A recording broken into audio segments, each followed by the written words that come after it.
Well, welcome everyone to the Gene Dexter Show, live and direct from the living room of the Dexter household. In keeping with the theme that I started over the summer regarding the new school, I thought today I need to bring in two very, very special people. You've seen on the show a lot of old school people, a lot of the pioneers, of the music game. You've seen tastemakers and so forth, and some new things. But today I think I'm gonna call this really the first of what's really happening out of Seattle as far as the new school, I'll call it. My guests today have a very interesting background. They've got great projects and they have a lot of interesting things to say. In the case of the gentleman here to my far left, recently on Billboard magazine with a title on cover about this up and coming rap artist out of the Seattle scene that people need to watch for, which is an incredible look if you know anything about Billboard magazine.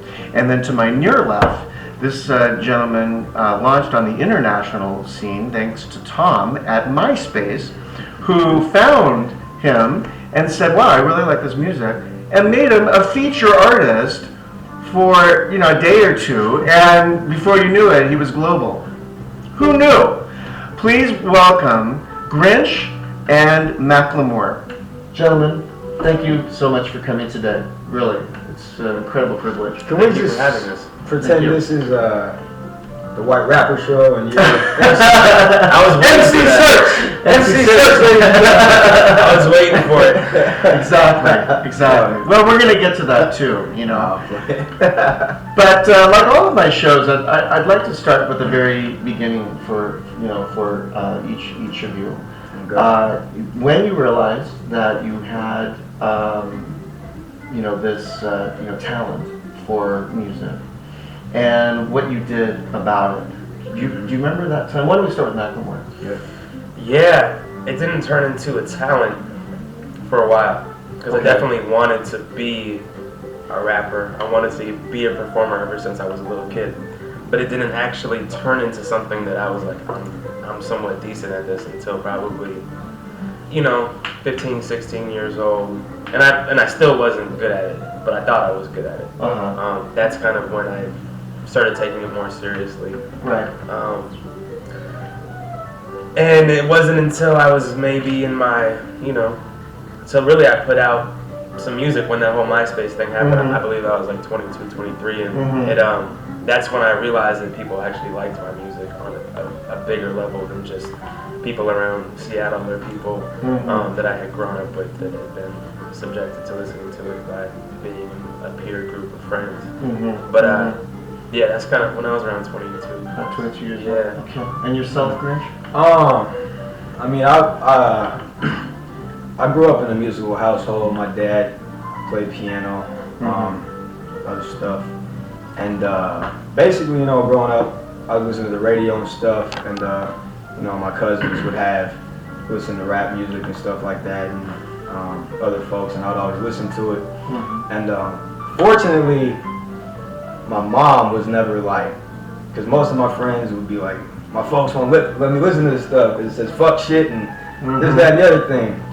And but my mom was always like, back in like the 60s when she was younger, like the Beatles came to Seattle, and her parents wouldn't let her go, and she was just like, I don't want to make you miss out on seeing something that is like really obviously important to you. So she didn't mind me listening to all the hardcore gangster rap I grew up listening to, which is kind of cool. I think I turned out all right. Yeah, absolutely. You sure did. So I started, freestyling, trying to write rhymes, pretty god awful stuff that eventually developed into what it is now. Absolutely. I did, a lot of, like I said, freestyle stuff. Okay. Did used to do the whole battle shit, Sure. that kind of stuff. Sure. But, you know, it just eventually turned into writing songs and whatnot. Okay. Okay. Very good. Very good. So, Macklemore with the MySpace hookup and so forth. Up until then, you felt that it was, something good for your local surroundings, good for your friends, maybe. Yeah. And you didn't really anticipate this MySpace thing. You know what? I think that I mean, obviously not the MySpace thing happening. Although when I wrote the MySpace song, which is eventually what got Tom's attention, Right. like halfway through it, I was like, I think I might be onto something here. If Okay. Tom hears this, like, or if somebody hears this, the right person, I think that I touched on a lot of things that people can relate to. That So- at the time had like a MySpace addiction, like I did. So that was your aha moment then, as you were writing it. I mean, it wasn't. I don't know if there was necessarily what came from that. Like the next week or two, what came from that was Right. a lot of people validating the art that I had like been making for years. Okay. So it was that moment that it was like, these are people from all over the world that are telling me that not just the MySpace song, but this other music that I have up on my page was something that they connected with. So it was like I always hoped for that, and I thought that they would, but it happened like literally in the process of like Tom sending out a bulletin. Wow.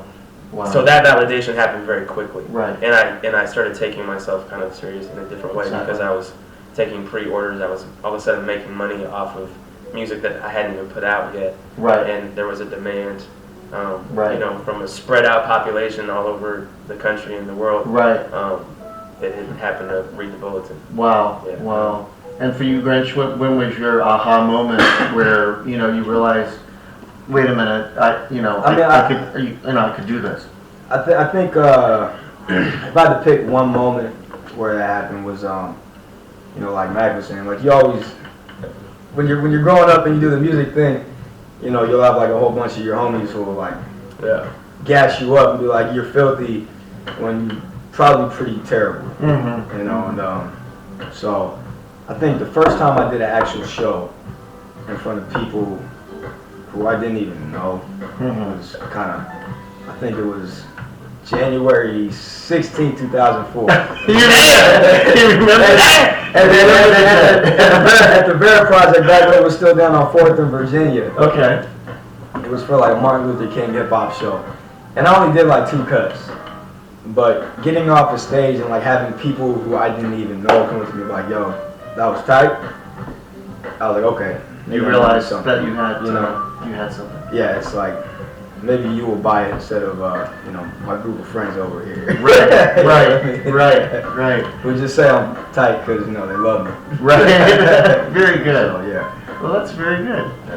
Well, because it is hip hop music that we're talking about, and because of the all the years that I was involved with it on the marketing side of it, and promotions side of it, I know how early on how discouraging that it can be to pursue a passion and so forth, and especially because it is hip hop. Yeah.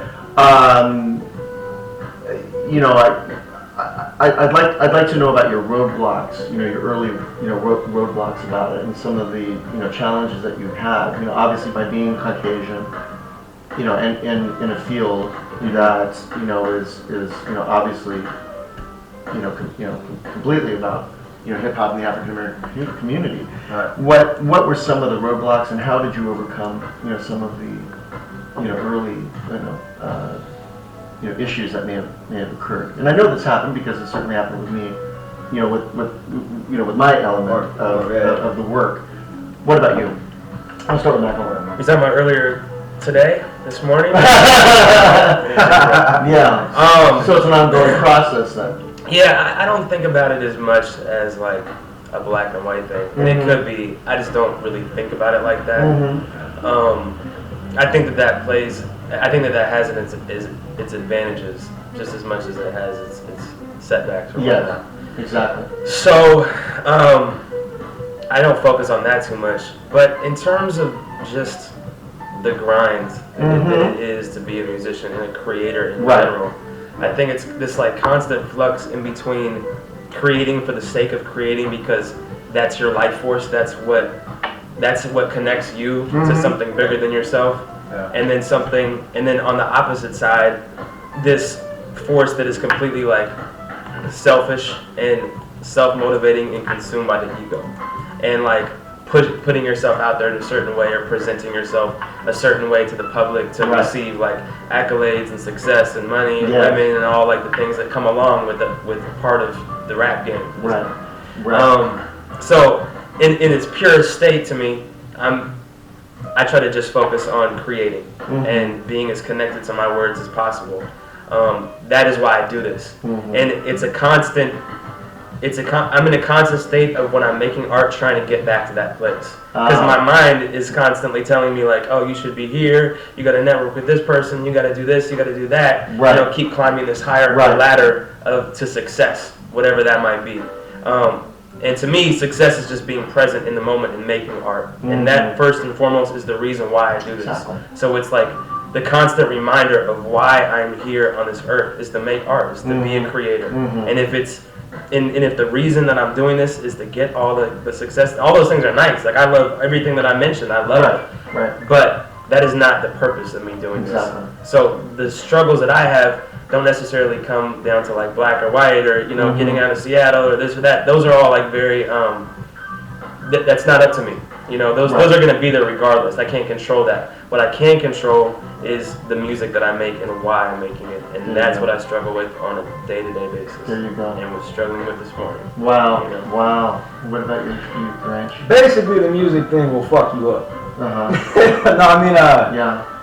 As far as like roadblocks and stuff, like the whole like black and white thing. I mean, a lot like I feel you, like that. I don't look at it like that myself. Yeah. But a lot of people do. Yeah. A lot of people will be like, I can't even count the number of times people are like, oh, you rap like Eminem. You watch 8 Mile and decide you want to do this?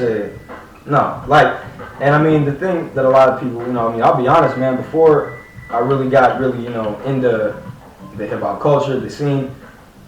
I mean, shit, man. I've met more people from more walks of life doing this, and like really been able to like mesh with them and like vibe with them and like understand so many different perspectives from different people from different walks of life than any other point in my life.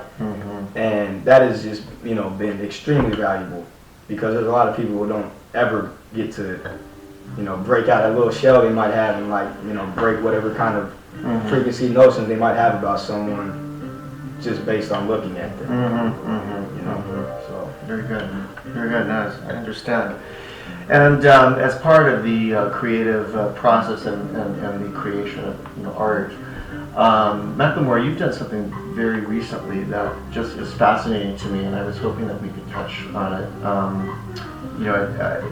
And I know that, or I feel that I know that you did this, for the improvement of your art. But you underwent something called a Vipassana, yeah. And this was a sort of a retreat that he undertook, but it was a retreat of total silence.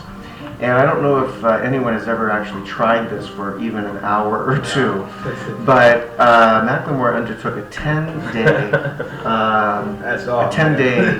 vow, basically, of silence. And it's not, from what I was reading about it before today, it's not based on anything religious or anything of that nature, but it does have elements of I don't know, Zen, I guess is all I could call it. Perhaps you could tell us a little bit more about that and explain why and what happened and what you got out of it. Yeah, good question. I think what got me there in the first place was kind of getting back to what I was just talking about. I was losing perspective on why I'm here, and I was getting caught up in my own mind that was turning into misery, in terms of just not being able to control my mind and looking for all these like external things outside of myself to serve as validation or to serve as things that gave me an identity that really aren't me. You know, I am not my Twitter page. Like that is a made up thing. I am not, you know, if my success is determined how many people are following me on Twitter, or like how many plays I have on MySpace, or like who's saying this, it's never gonna stop. Like there's no happiness in any of that. There's very like momentary happiness where your ego is satisfied by like, you know, feeling like, oh, people like me, or people respect me, or people like this or that, but it's not real, and it goes away very quickly. It's not sustainable. You know, you look at people like Kanye, like somebody that, you know, is at the top of like, you know, a huge genre, you know, of hip hop, and yet still has like these moments of like of breakdowns and like feeling like he deserves more than he's getting and whatnot, and you know, obviously like that staircase never stops. You always there's this quest for more. A lot of demons, you know, there. Yeah, completely. Yeah. So I've done this retreat before. It's called a retreat. It's not very retreatish whatsoever. No. It's 10 days of silence and meditation for the whole time period that you're there, starting at 4:30 in the morning, going until about 10 o'clock at night, and it is. It's amazing. Yeah, it's amazingly challenging. Yes. First and foremost, physically sitting for that long is extremely challenging. The whole process of Vipassana is purifying the mind. That's what Vipassana is. So what it is you're focusing on the sensations that are going on constantly within us. What Goenka, and this is a Buddhist teaching, although Buddha himself was not a Buddhist, he was a person who achieved enlightenment, but he never wanted a Buddhism. That was never his sought out plan. So that happened after he died. But Buddha himself, he taught this teaching, and what it is it's observing the sensations that are constantly happening on a second-to-second basis within all of us. The 3 root causes of misery are, according to Buddha, are aversion, craving, and ignorance. So on a second-to-second basis, we're having cravings. Like whether it's me like scratching my face, or like wanting to take a sip of like Coke, or like, you know, saying something, or whatever it is, on a second-to-second basis, we're always craving. Yes. And what this does, you scan the body, and for the first 3 days you just focus on the breath, inhaling through the nostrils and exhaling, and you're just focusing on the sensation of the breath.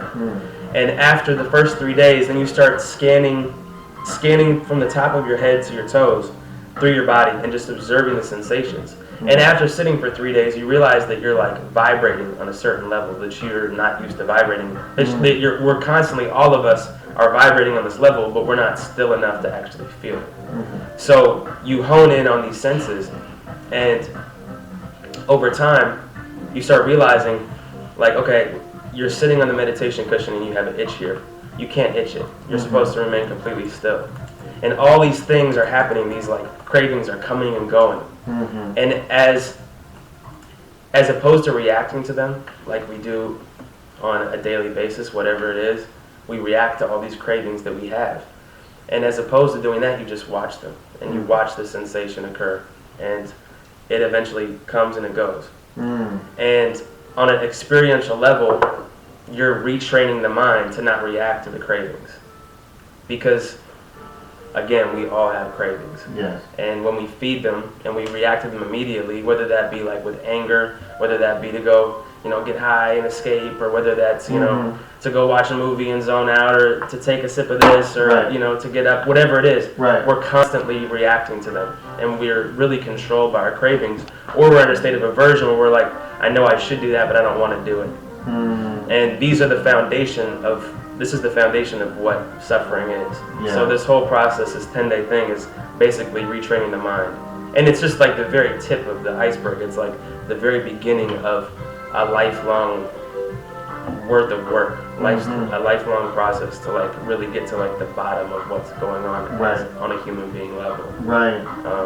So that's kind of the teaching in a quick nutshell. Wow. Yeah. And Grynch, I want to get to you in just a moment as far as, you know, some of the levers, you know, some of the things that you know do to help you know with your creativity. But what happened, like, just, you know, after this experience? What has this led you, you know, in the last month? Good question. I think I've slowly spiraled back down to close to where I was at before I went, because I didn't continue with the process like I need to. Okay. You know, they want you to do it in the morning and at night. That's like, this guy's like, if you do it for 2 hours a day, you know, just do it for a year, 2 hours a day. That's a lot of time. Yeah. It's a lot of time, particularly being in this field where like some nights I'm out till 4 o'clock in the morning. Yeah. You know, Yeah. it's difficult to do that. Right. But what it has done is it's kind of chilled me out. Like I'm able to see things a little bit more clearly, and just not be so quick. You know, like I'm not necessarily like a hot-headed person, but I'm definitely somebody that reacts. And when in dialogue with somebody, if I feel like challenged or whatever, like I can lose my cool and, you know, try to prove my point and be aggressive with my speech. What it's done is it's kind of pulled me out of that a little bit. And even if it's just like a tiny bit, it's somewhere. Right. And more than anything, like, you know, last night I was going through some stuff and was really feeling it. And, you know, just sitting for a half an hour and just refocusing and just focusing on, this is something that's going to come and go. Right. That's all these sensations do. Right. And it's just temporary. Right. And if I can just look at it like that, like this is just a sensation, this is going to leave me. This pain that was in my leg when I couldn't move for an hour, it eventually went away. Wow. Just like all of these things do. So it shows the impermanence of life. Wow. And it shows that if you just like stick around, it's going to change. Wow. Yeah. Wow. Wonderful. Well, one more question, if I may, and then I'd like to get to Grynch with this with the same question. But was there any connection between you know, you were just coming out this huge appearance at the Bumper Shoot, and I know it's thousands of people, and there's, you know, there's quite a bit of, you know, activity that weekend. I know you had a huge you know, Seattle Times thing that, you know, ended up going for several weeks on the homepage of Seattle Times with that interview and that red carpet thing. What was this sort of the was that event? Did that event have anything to do with your decision to jump, you know, into? Yeah. Well, this good question again. I think I was really focused up until that point. I was doing so much in preparation for Bumper Shoot. Trying to like get music finished, trying to get the set down, just working really hard the whole month of August. Okay. And after Bumper Shoot, as opposed to you know, continuing that, I needed a break. Yes. And what I suffer from is like this kind of polar opposite effect to like my work, my drive behind my work. And like either I'm like really focused and working all the time and don't have time for anything else, or I'm chilling and I'm not doing anything. Okay. And after Bumper Shoot, it was like so hard, like I was going so hard, and then finally, you know, that happened and it was a big relief and the show went great, and then I kind of kicked my feet up, and a month later I was like, I'm really unhappy. Like what is the reason behind this? And you know, knew I needed to change. And it was a pretty sudden announcement. I remember that. Yeah, I was supposed to do the show. It was pretty sudden. Well, we're fine. I mean, once I realized what it was about, I thought, wow, this makes this guy even more interesting. I've got to do this when he gets back. So it was no problem. But no, it's not no apology necessary, because I got it, and I felt that it had something to do. I thought, well, wait a minute, Bumper Shoot, this retreat, Bumper Shoot, retreat, you know, and I just wanted to see, you know, how something like that, you know, can affect, you know, artists. And I know that, you know, people want to, you know, grow to do tours and to do this and that, the other, but it takes its toll, and I think I saw a little bit, you know, of that from the sidelines. Yeah, and that's a good observation, and I think that it's a lot of these people that are super successful, and in the eyes of society, where like they have really, you know, amazing albums and they keep doing tours and they keep making moves, they don't take that like break to really refocus themselves, really reconnect with what it is that they're trying to accomplish. And I think that you can also take a break and not do shit, like I was doing. You know, spending my time chilling with my girlfriend and thrift shopping and like hanging out. So I think that there's a balance between going really hard and working really diligently, and also knowing when there's time to like reevaluate who you are as a person, and to be able to balance both of those things, I think makes a successful human being. If you're successful at being a human, then you're gonna make good music.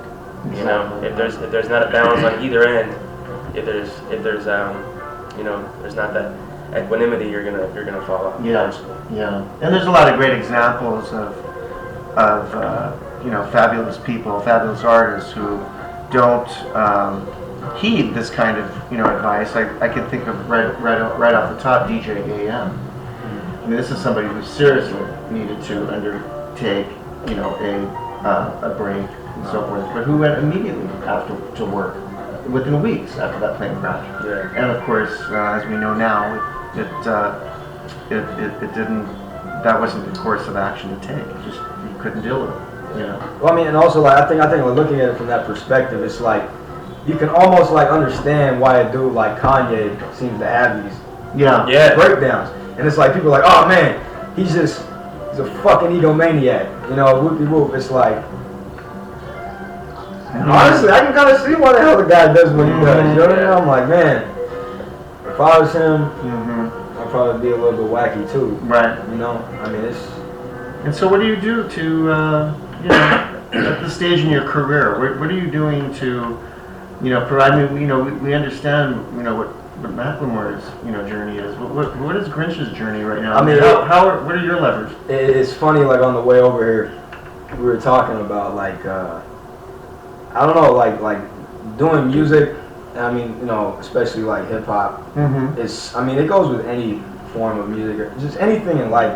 Everything is very, very ego driven, and it's like, I feel like that shit can consume people sometimes.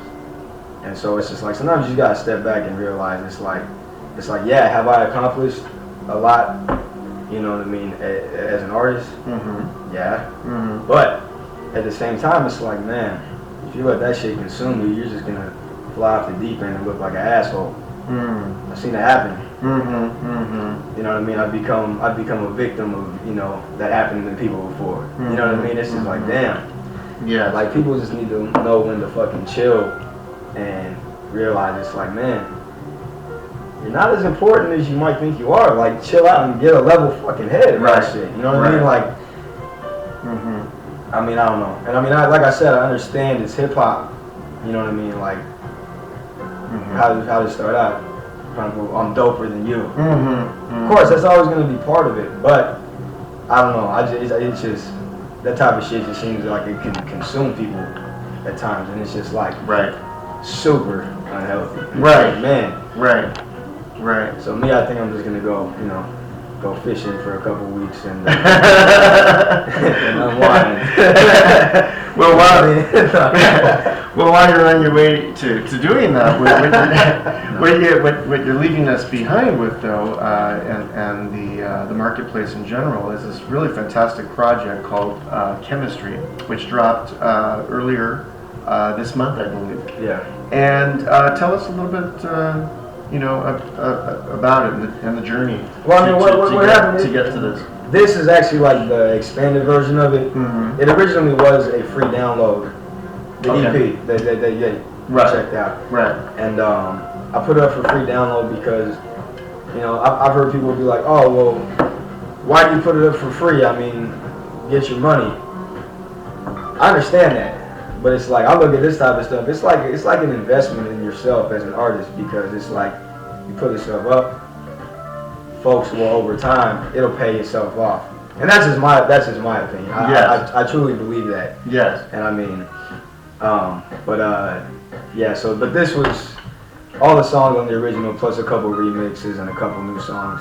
I basically pressed it up, just like I said, people wanted to give me money once. So I was like, all right. Nice. You know, and starting to work on the next record, but you know, definitely still trying to push this project. Probably gonna put out a couple of videos for it pretty soon here. Nice. Very cool. Yeah. And Macklemore, yourself, what's on the burner? What's happening with you? I have an EP coming up. Okay. With a friend of mine named Ryan Lewis. Okay. And we have our EP release party on November 27th. Where? Nectar. Nectar. Yeah. November 22nd. Okay. 27th. Well, November 27th. Day after Thanksgiving, and in the heart of Fremont. In the heart of Fremont.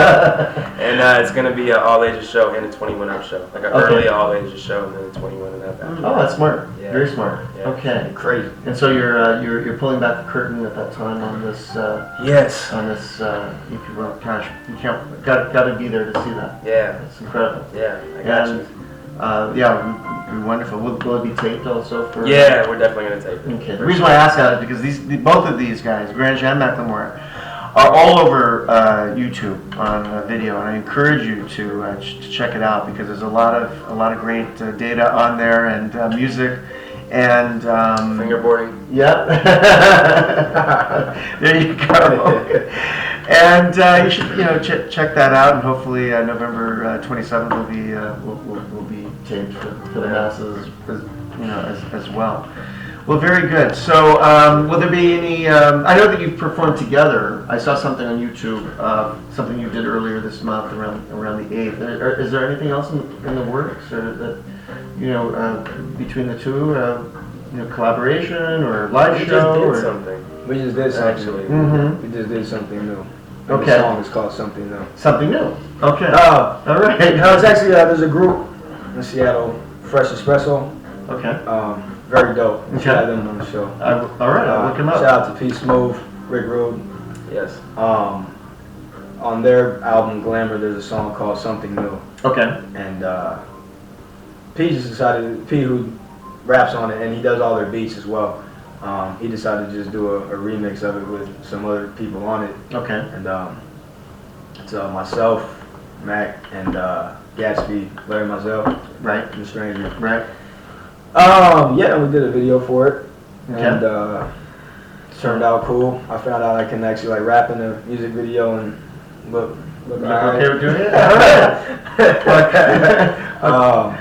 So Grynch and I were both like, we don't really know that. that's the first time me or him have been in an actual music video rapping. Really? I've been in the background, I've been in the background. trying to look cool. I was This was the first of I- yours that. Yeah. I was in the Common Market video, leading a mob, chasing Ra Sion down the street. Okay. And I don't know why they decided to have me be the mob leader because I'm very unimposing. Yeah. It didn't really work. It looked Right. funny as hell, but it's all good. You're white. Yeah. I'm white. Yeah. So the white guy gets to lead the mob. Okay.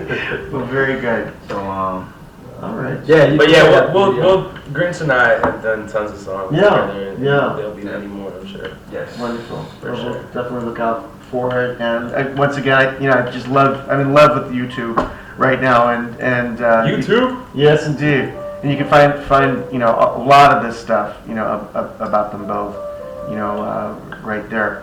Well, this I think would be a great time in the show to bring out my Swaggish and Inspirational segment. This is a segment where I ask my guests to name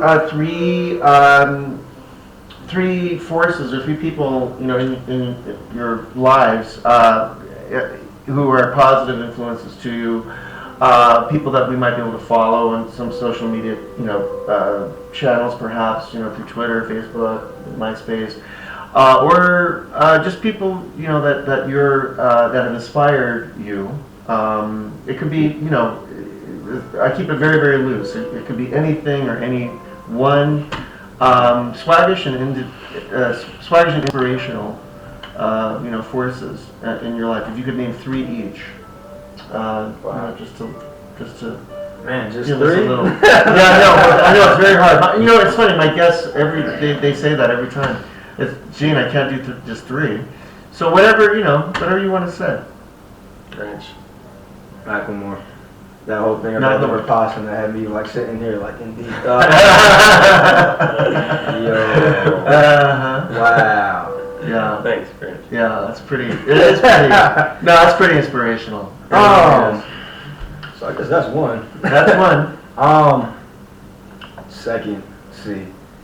As far as I'll just go in the music. I'll shout out my DJ, Infrared.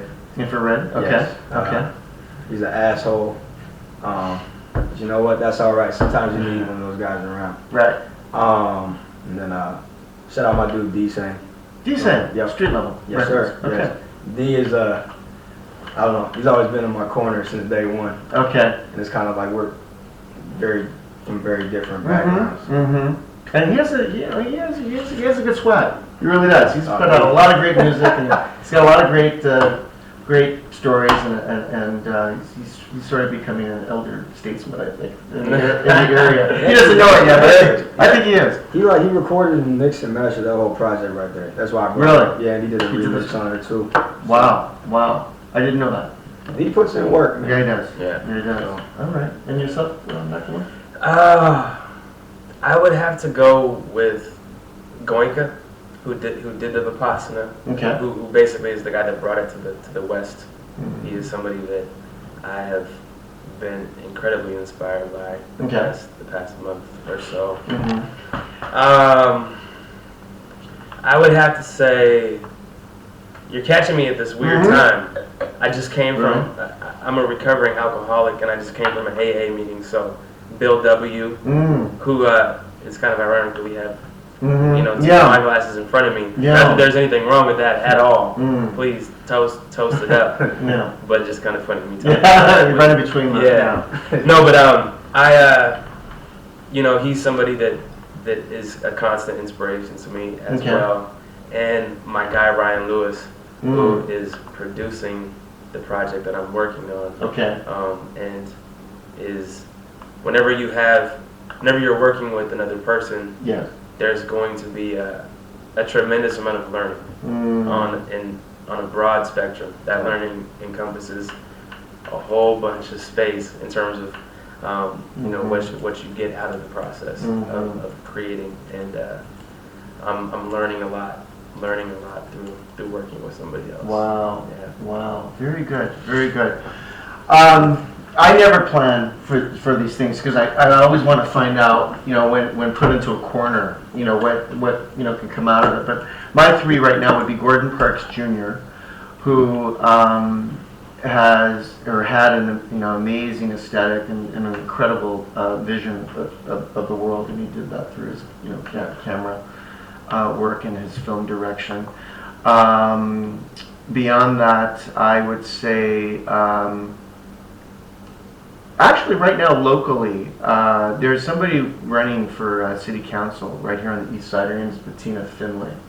And she's on this mission to do something really incredible for neighborhoods on the east side. And I'd like to do a quick segment on her soon, but I think she's very inspirational, to the community at large here on the east side.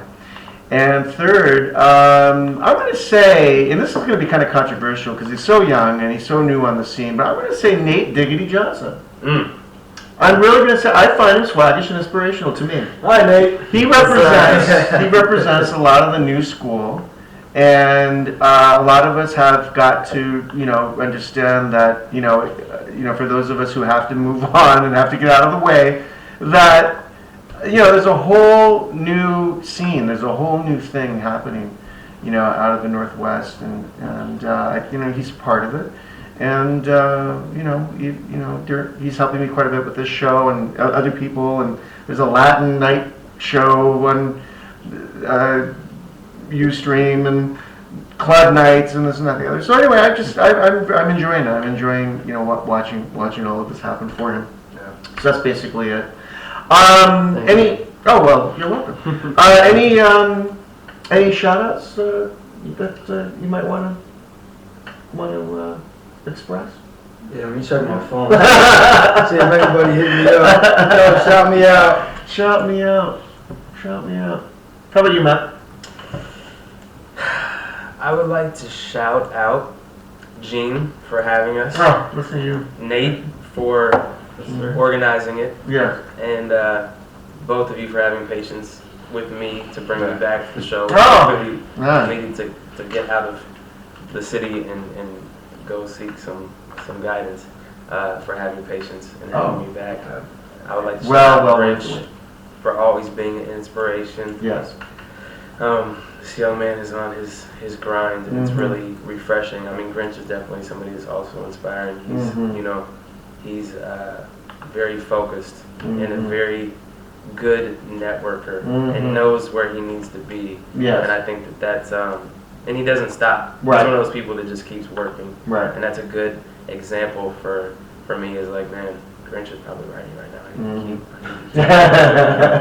and just those people that have that work ethic. You know, I think Grynch is one of those people, and that's definitely been inspirational to me. Very cool. Shout out to my girlfriend Trisha, all right. who is you know, the woman that keeps me balanced. Shout out to my parents. Shout out to Ryan Lewis. Nice. Shout out to Budo. Shout out to Greaves. Shout out to all my friends, my fans, Twitter, and yeah. Wonderful, wonderful. Well, thank you. Yeah. And for yourself, Grynch? Oh, thanks, Gene and Nate, for having me. Oh, anytime. Mac. Anytime. Mac is probably one of the most inspirational artists I know. Straight up. Dude's pretty fucking amazing. Yes. Yeah, man, straight up. I'm not gonna say